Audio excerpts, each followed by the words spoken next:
الحمد لله نحمده ونستعينه ونستغفره ونعوذ بالله من شرور أنفسنا ومن سيئات أعمالنا من يهده الله فلا مضل له ومن يضلل فلا هادي له ونشهد أن لا إله إلا الله وحده لا شريك له ونشهد أن محمدا عبد الله ورسوله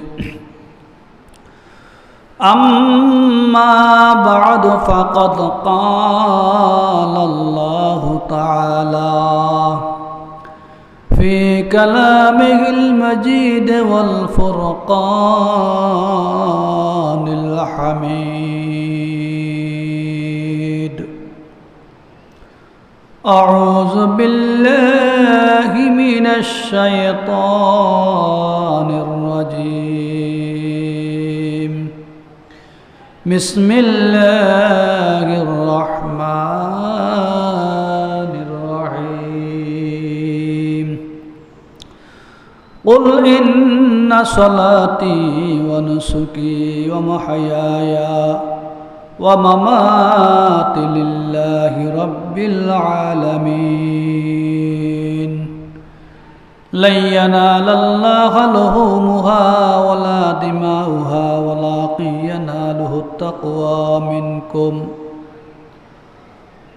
أما بعد فقد قال الله تعالى يا أيها الذين آمنوا لا تلهكم أموالكم ولا أولادكم عن ذكر الله ومن يفعل ذلك فأولئك هم الخاسرون فقد قال رسول الله صلى الله عليه وسلم ما عمل ابن آدم من عمل يوم النهر أحب إلى الله من إحراق الدم وإنه ليأتي يوم القيامة بقرونها وأشعارها وأضلافها وإن الدم ليكه من الله بمكان قبل أن يقعوا بالأرض فطيبوا بها نفسا أو كما قال النبي عليه الصلاة والسلام اللهم صل على محمد وعلى آل محمد كما صليت على إبراهيم وعلى آل إبراهيم إنك حميد مجيد সম্মানিত মুআজ্জাজ মুহতারাম সদর জলাস মুরব্বী নিজাম আসসালামু আলাইকুম ওয়া রাহমাতুল্লাহি ওয়া বারাকাতুহু সর্বত মহান রব্বুল আলামিনের পবিত্র দরবারে অসংখ্য অগণিত শুকরিয়া জ্ঞাপন করছি যে আল্লাহ রব্বুল আলামিন আমাদেরকে দুনিয়ার সকল ঝামেলা মুক্ত করে সকল প্রকারের ব্যস্ততা পরিহার করে পবিত্র ঈদ উল আজহার দিবসে মহান রব্বুল আলামিনের দরবারে আসার তৌফিক দান করেছেন। এই জন্য আমরা সকলে অন্তরস্থল থেকে প্রভুর দরবারে শুকরিয়া জ্ঞাপন করে আলহামদুলিল্লাহ দুরূদ ও সালাম প্রেরণ করেছি মানবতার বিশ্ব নবী মুহাম্মদ রাসূলুল্লাহ সাল্লাল্লাহু আলাইহি ওয়াসাল্লাম উপর। যিনাকে আল্লাহ রাব্বুল আলামিন আমাদের জন্য একজন পথ প্রদর্শক, একজন নবী রূপে প্রেরণ করেছেন। আজকে সমগ্র পৃথিবীতে একমাত্র মুহাম্মদ রাসূলুল্লাহ সাল্লাল্লাহু আলাইহি ওয়াসাল্লামের সে আদর্শ, রাসূলুল্লাহর ধর্মের আলোকে পৃথিবীর সকল মানুষ জীবন ধারণ করেন। আমরা তো মুসলমান, ইমানদার। মুসলমানের একমাত্র কাজ হলো আল্লাহ রাব্বুল আলামিনের কুদরতে পায়ে তার মাথাকে ঝুঁকিয়ে দেওয়া, আল্লাহ পাকের কুদরতি পায়ে মাথাকে নিচু করে দেওয়া। এটাই আমাদের কাজ।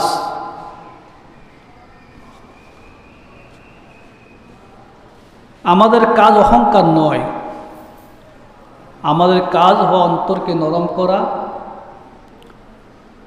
নিজেকে ছোট করা, আল্লাহর গোলাম হিসাবে আল্লাহ পাকের গোলামি করা, তাই না? আল্লাহ পাকের গোলামি ছাড়া আমাদের আর কিছু নাই। সুতরাং আমাদের নামাজ, আমাদের কোরবানি, আমাদের জীবন, আমাদের মরণ সম্পূর্ণ রব্বুল আলামিনের জন্য। এই 4টি জিনিস যদি আমাদের মাঝে থাকে, আমরা ফিট করতে পারি, অবশ্যই আমরা জান্নাত গমন করব, আমরা জান্নাতি হব। আল্লাহ রাব্বুল আলামিন বলতেছেন, ইন্না সলাতি ওয়া নুসুকি ওয়া মাহইয়ায়া ওয়া মামাতি লিল্লাহি রাব্বিল আলামিন।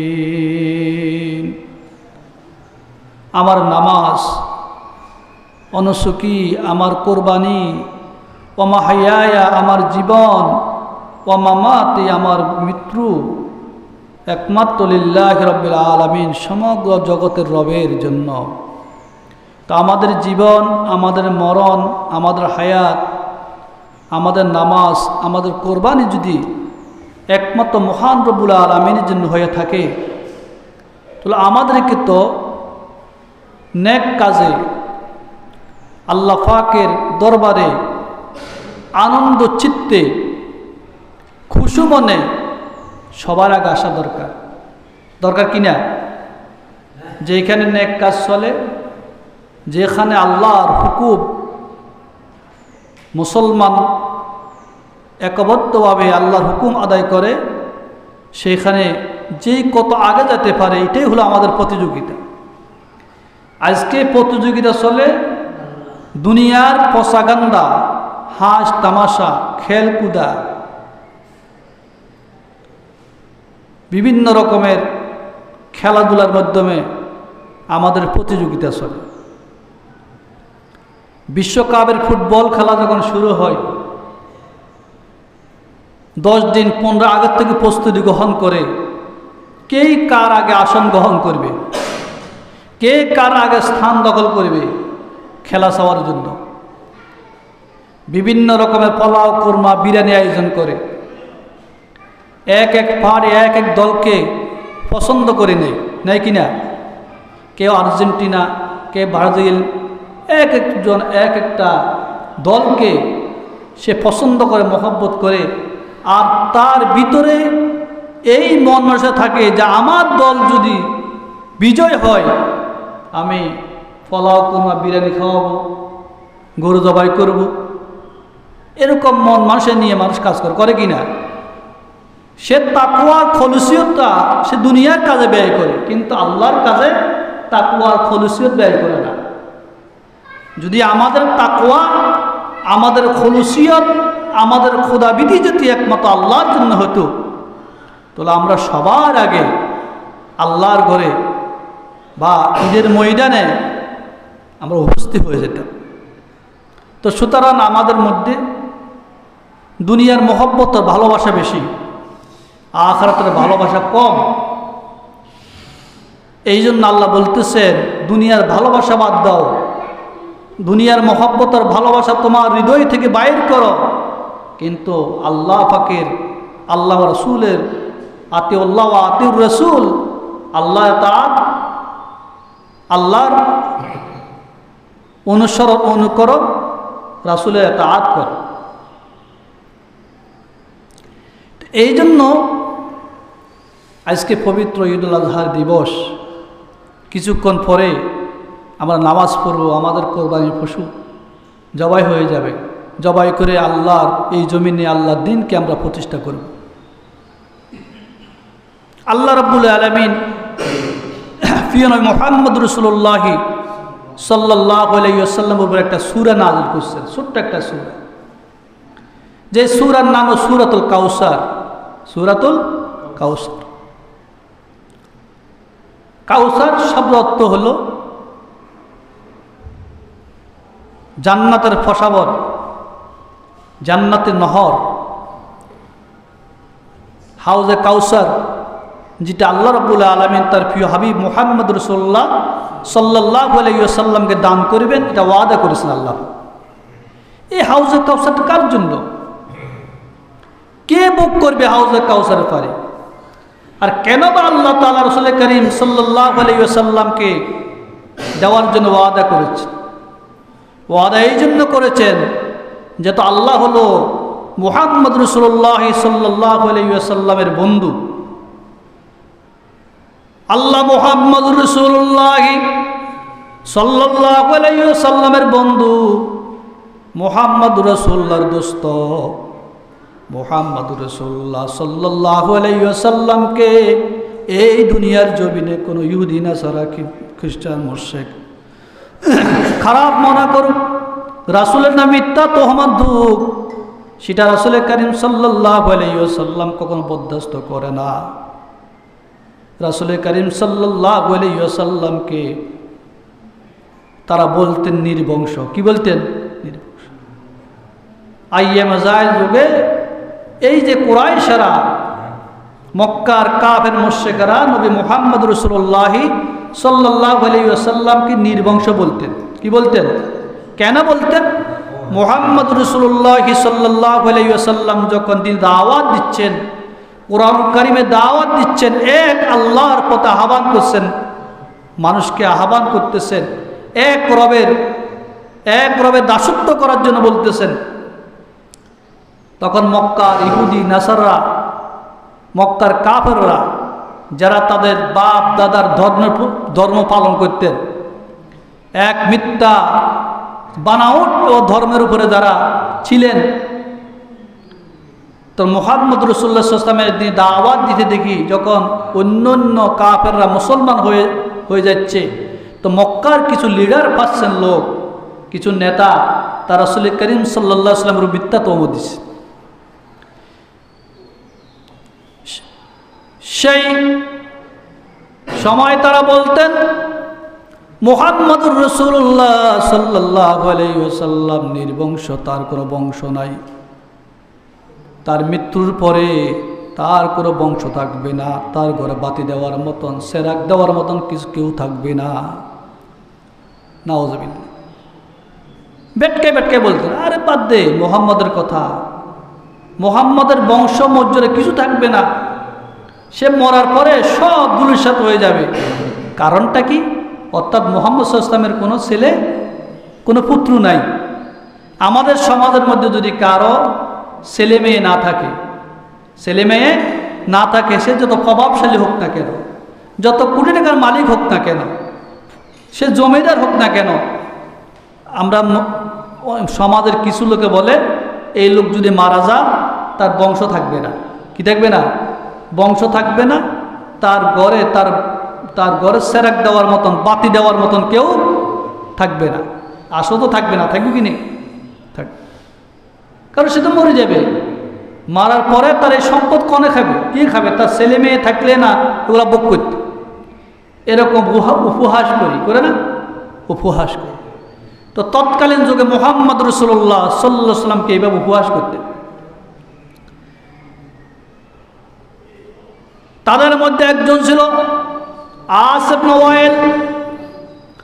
আস ইবনে ওয়াইলের নাম তাফসিরে ঘোষণা করেছেন, ইয়াস ইবনে ওয়াইল মক্কার লিডার ছিলেন। সেই একদিন বলেছে মুহাম্মদের কোনো বংশ নাই, মুহাম্মদের কোনো ছেলে মেয়ে নাই, ছেলে নাই, মুহাম্মদ আহুতরা, লেজ কাটা, নাউজুবিল্লাহ। কিন্তু এই কথাটা মহান রব্বুল আলামিনের কাছে খুবই খারাপ লেগেছে। রাসূল কারীম সাল্লাল্লাহু আলাইহি ওয়াসাল্লাম শুনে খুব দুঃখ পেলেন, কষ্ট পেলেন। আল্লাহ তো মুহাম্মদ রাসূলুল্লাহর বন্ধু, দোস্ত, কিন্তু দোস্তকে সান্ত্বনা দেওয়ার প্রয়োজন আছে কিনা কথা বলেন। এই জন্য আল্লাহ রাব্বুল আলামিন মুহাম্মদ রাসূলুল্লাহ সাল্লাল্লাহু আলাইহি ওয়াসাল্লাম নামে একটা সূরা নাজিল করে মুহাম্মদ রাসূলুল্লাহ সাল্লাল্লাহু আলাইহি ওয়াসাল্লামকে সান্ত্বনা দিয়েছে। আল্লাহ রাব্বুল আলামিন বলেন, ইন্না আ'তাইনাকাল কাউসার ফাসাল্লি লিরাব্বিকা ওয়ানহার ইন্না শানিআকা হুয়াল আবতার। এই সূরার মধ্যে আল্লাহ রাব্বুল আলামিন প্রিয় হাবিব মুহাম্মদ রাসূলুল্লাহ সাল্লাল্লাহু আলাইহি ওয়াসাল্লামকে সান্ত্বনা দিয়েছে। আর মুহাম্মদ রাসূলুল্লাহ সাল্লাল্লাহু আলাইহি ওয়াসাল্লামকে এমন একটি পুরস্কার দান করেছেন যে পুরস্কার কাল কিয়ামতের ময়দানে নবী মুহাম্মদ রাসূলুল্লাহর ইমানদার বান্দা বান্দি, ইমানদার উম্মতরা মুমিন উম্মতরা এই পুরস্কার ভোগ করবে। আল্লাহ, সেই পুরস্কার কি? হাউজে কাউসার।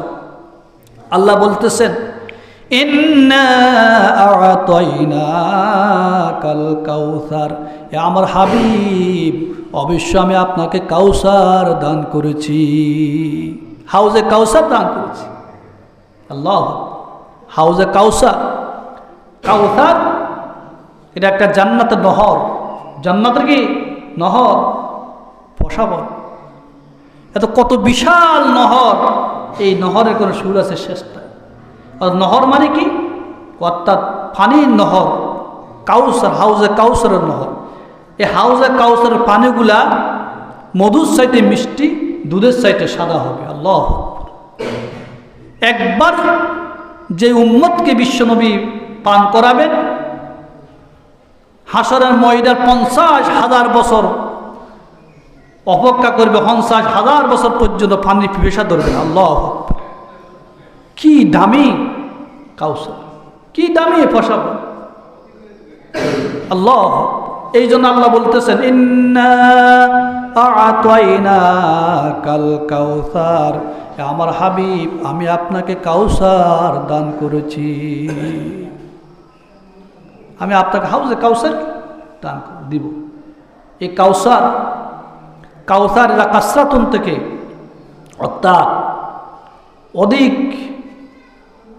অধিক নহর। এই জন্য হাউজে কাউসার এত দামি জিনিস, যখন আমরা ভোগ করব তখন বুঝতে পারব, এর আগে কখনো বুঝবো না। আচ্ছা বলুন তো দেখি, একটা ময়দানে যদি হাজার হাজার মানুষ একত্রিত হয়, রৌদ্রের তাপ থাকে 48 ডিগ্রি সেলসিয়াস বা এর চেয়ে কম, এরকম যদি তাপমাত্রা পড়ে, তখন ওই মাঠটা কেমন হবে বলেন? কেমন হবে? ওই মাঠটা আগুনের মতো উত্তপ্ত গরম হয়ে যাবে না? মানুষের ঘাম কি গায়ের থেকে শুধু ঘাম আর ঘাম বাইর হবে, এত গরম, মানুষ কাতর হয়ে যাবে পানির পিপাসা। সেই সময় যদি একটু পানি পায়, তার কাছে কতই ভালো লাগবে। একটু পানি যদি খাইতে পারে, কত ভালো লাগবে তার কাছে। এই পানির মর্যাদা, মূল্য তখন কি বোঝা যায়, যাই না? এই জন্য আল্লাহ রাব্বুল আলামিন হাউজে কাউসার এই জন্য নবীকে দান করবেন। কাল কিয়ামতের ময়দানে সূর্য মাথার উপর আসবে, জমিন তামা হয়ে যাবে, তামার জমিন হবে। এক সূর্য 12 সূর্যের তাপ দিবে, সমস্ত জমিন তামা হয়ে যাবে। মানুষ উত্তপ্ত ফুটন্ত পানির ভিতরে সাঁতার কাটবে, পিপাসা বাইর হয়ে যাবে, পানি গরমের কারণে পিপাসায় কাতর হয়ে যাবে, জিহ্বা বাইর হয়ে যাবে।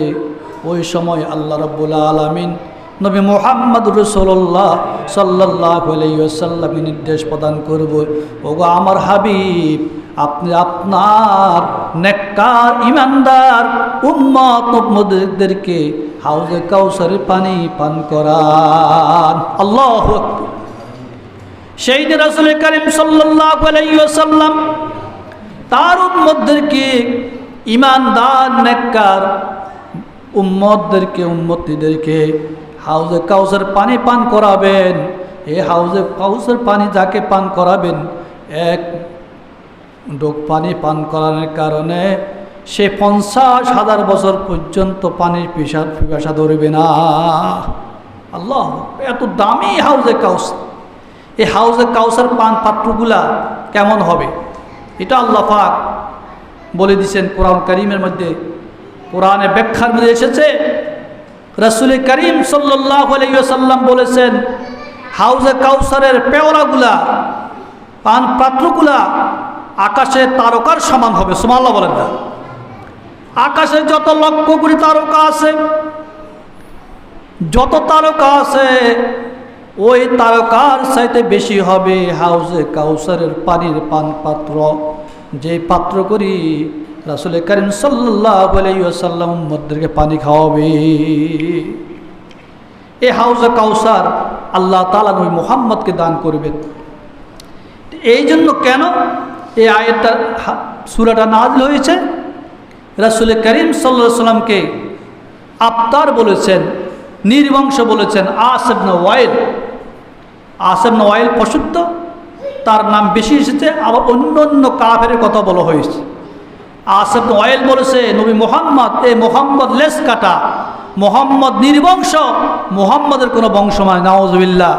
ইতিহাস লেখে, হে আস ইবনে ওয়াইল, কাল কিয়ামতের ময়দানে নবী মুহাম্মদ রাসূলুল্লাহ সাল্লাল্লাহু আলাইহি ওয়াসাল্লামের বংশের লোক থাকবে, আর কিয়ামত পর্যন্ত পৃথিবীতে মুহাম্মদের বংশের লোক বিস্তার করবে। আর মুহাম্মদের বংশের লোক হলো তার আধ্যাত্মিক উম্মতরা। সুবহানাল্লাহ। এক আধ্যাত্মিক উম্মত যারা এই দুনিয়াতে নামাজ, কালাম, হজ, যাকাত করবে, নবীর নামে দুরূদ শরীফ পাঠ করবে। আর 2 নম্বর, নবীর কন্যা যারা আছে দুনিয়াতে, নবীর কন্যাদেরকে নবীর বংশ বিস্তার করবে। সুবহানাল্লাহ বলেন। নবীর কন্যারা ছিলেন না? নবীর 7 ছেলে ছিল, কাসেম, তৈব, তাহিব, ইব্রাহিম। এই 4 জন ছোট্ট অবস্থা মারা গেছে। নবীর কোনো ছেলে ছিল না। কেন ছিল না? এখানে হেকমত হলো, নবী মুহাম্মদ রাসূলুল্লাহ সাল্লাল্লাহু আলাইহি ওয়াসাল্লাম তো আখিরি নবী, তার কোনো সন্তান থাকে, তারপরে নবী দাবি করবে, হয়তো নবুয়ত পাবে। এই জন্য আল্লাহ তাআলা নবীর সন্তানগুলোকে আগে কি নিয়ে গেছেন। এই জন্য আল্লাহ রাব্বুল আলামিন কোরআন কারীম বলেন, ইন্না আ'তাইনাকাল কাউসার ফাসাল্লি লিরাব্বিকা ওয়ানহার।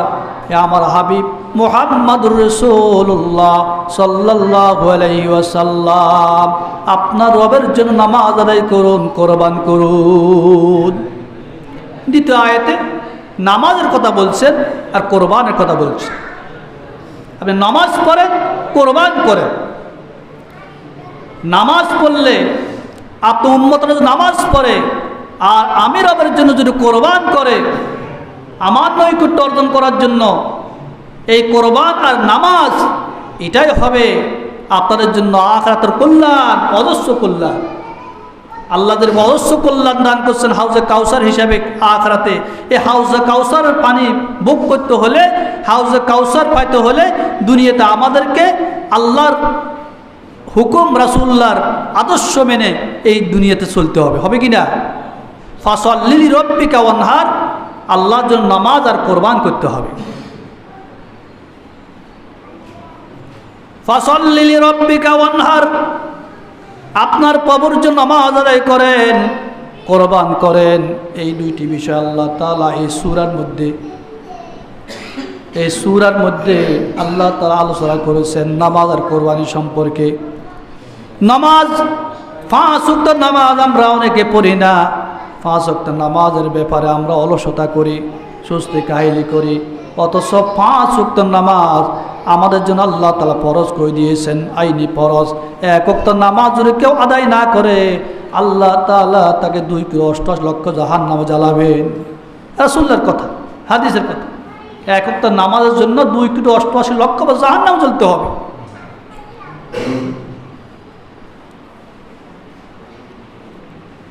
এখানে জাহান্নামে জ্বলতে হবে। আর যদি নামাজ না পড়ি আমাদের অবস্থা কী হবে? আমাদের পরিবারে, আমাদের ঘরে, আমাদের ছেলে মেয়েরা নামাজ পড়ে? অনেকে নামাজ পড়ে না, নামাজ পড়ে না। এই ছেলে মেয়ে আমাকে আপনাকে জাহান্নামে নেবে। কোথায় নেবে? জাহান্নামে নেবে। জাহান্নাম ছাড়া উপায় নাই। দুনিয়ার সম্পদ, দুনিয়ার ভোগ বিলাস, দুনিয়া অর্থ সম্পদ, টাকা পয়সা করে কিছুই আমার কাছে থাকবে না। থাকবে? সন্তান হয়তো আপনার জন্য জান্নাতের কারণ হবে, হয়তো জাহান্নামের কারণ হবে। সম্পদ হয়তো জান্নাতের কারণ হবে, হয়তো জাহান্নামের কারণ হবে। আল্লাহ তাআলা কোরআন কারীমে বলছেন, ইয়া আইয়ুহাল্লাযীনা আমানু লা তুলহিকুম আমওয়ালুকুম ওয়ালা আওলাদুকুম আন যিকরিল্লাহ। হে ঈমানদার ব্যক্তিরা, লা তুলহিকুম আমওয়ালুকুম ওয়ালা আওলাদুকুম, তোমার ধন সম্পদ, ছেলে সন্তান তোমাদেরকে যেন আল্লাহর দ্বীন থেকে গাফিল না করতে পারে, হালাক না করতে পারে। ওয়া মান ইয়াফআল যালিকা ফাউলাইকা হুমুল খাসিরুন, এরকম যারা করবে, যাদের সন্তান সন্ততি সম্পদ, যারা তাদেরকে আল্লাহর দ্বীন থেকে, আল্লাহর হুকুম থেকে গাফিল করবে, অমনোযোগী করবে, নষ্ট করবে, ফাউলাইকা হুমুল খাসিরুন, সে পরকাল ক্ষতিগ্রস্তের অন্তর্ভুক্ত হবে। ক্ষতিগ্রস্ত হবে, এত বেশি ক্ষতিগ্রস্ত হবে, এই ক্ষতিগ্রস্ত শুরু আছে, শেষ নাই। আবাদুল আবাদ, লক্ষ কোটি কোটি বছর আমাকে জাহান্নাম কারাবরণ করতে হবে। হয়তো কবর থেকে আমাদের আযাব শুরু হয়ে যাবে, যাবে কি না? আযাব শুরু হয়ে যাবে। আজকে আমাদের ছেলে, আমাদের মেয়ে, আমাদের সন্তান, আমাদের সন্তানটি অনেক সময় দেখা যায় আমাদেরকে আল্লাহর হুকুম থেকে গাফেল করে ফেলে। আল্লাহর হুকুম থেকে কী করে? গাফেল করে ফেলে। আমাদেরকে, আমাদের পথভ্রষ্ট করে ফেলে। আমরা পথভ্রষ্টের কাতারে পৌঁছে যাই। এই জন্য এই কোরবান কত দামি, কোরবান কত দামি। আল্লাহ তাআলা রাসূল করিম সাল্লাল্লাহু আলাইহি ওয়াসাল্লাম হাদিসের মধ্যে বলেছেন, ফাকাদ ক্বালা আলাইহিস সালাতু ওয়াসসালাম, মা আমিলা ইবনে আদম মিন আমালি ইয়াউমিন নাহার আহাব্বা ইলাল্লাহি মিন ইহরাকিদ দাম ওয়া ইন্নাহু লায়াতি ইয়াউমাল কিয়ামাতি বিকুরুনিহা ওয়া আশআরিহা ওয়া আজলাফিহা ওয়া ইন্নাদ দামা লায়াকাউ মিনাল্লাহি বিমাকানিন ক্বাবলা আন ইয়াকাউ মিল আরদি ফাতুবু বিহা। রাসূল করিম সাল্লাল্লাহু আলাইহি ওয়াসাল্লাম বলেছেন, বনি আদমের আমল, অর্থাৎ কোরবানি ইয়াউমুন নহর মানে কোরবানি দিনের আমলের চাইতে অন্য কোনো আমল কি নয়, দামি নয়। একমাত্র বনি আদমের মানে আল্লাহর রাস্তায় কোরবানির পশুর গলায় ছুরি দিয়ে রক্ত প্রবাহিত করা, এটাই হলো আল্লাহ তাআলার কাছে সবচেয়ে দামি। কারণ কাল কিয়ামতের ময়দানে তোমার এই কোরবানির পশু মানে তার শিং, লোম, লেজ এবং সহ কিয়ামতের ময়দানে কি হবে? উপস্থিত হবে। আল্লাহু আকবার। কি হবে? উপস্থিত হবে। আমাদের পশু কাল কিয়ামতের ময়দানে আমাদের জন্য তার লোম, শিং এবং তার খুর নিয়ে অর্থাৎ পরিপূর্ণ পশু হয়ে হাসরের ময়দানে উঠবে। আর আমাদেরকে এই হাসরের ময়দানে মানে এই পশুর মানে ফিস্টে করে আল্লাহ রাব্বুল আলামিন জান্নাতে পাঠাবেন। কোথায় পাঠাবেন? জান্নাতে। তো এই জন্য বনি আদমের জন্য ঈদুল আজহার দিবসে সবচেয়ে দামি হলো, সবচেয়ে গুরুত্বপূর্ণ হলো